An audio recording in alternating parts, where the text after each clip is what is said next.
A faulty fan limit control can be managed temporarily with safe, deliberate steps to keep your heating system operating until you can replace the part. Start by turning off power to the furnace at the switch or breaker and remove the access panel to locate the fan limit control on the furnace plenum.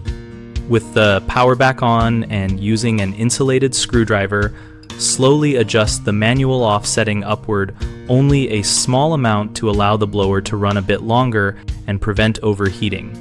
Do not move the high limit or the temperature differential if present. Monitor the furnace for at least 2 heating cycles to confirm the blower engages and the heat exchanger cools properly, watching for any unusual noises, smells, or frequent cycling. If the control is purely mechanical and shows visible wear or sticking, gently tapping the housing can sometimes free a sticking contact, but treat this only as a very short-term measure and do not force components. Keep the thermostat set 5 degrees lower than normal overnight to reduce load on the system while you arrange replacement and avoid running the furnace continuously. If you notice flame rollout, persistent high temperature, burning odors, or the blower never turns off, shut the system down and seek professional service immediately. Common mistakes include increasing the off setting too far, which can cause the furnace to run with inadequate cooling and risk heat exchanger damage.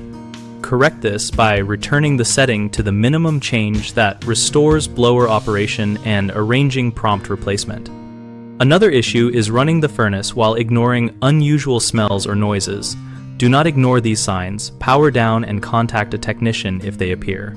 A third concern is working without isolating power, which risks shock or component damage. Always switch off the furnace at the breaker and verify it is de-energized before touching controls.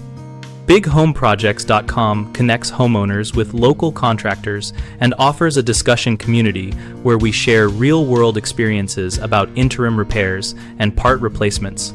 We help contractors find leads and homeowners find practical advice and people who have tackled similar temporary measures.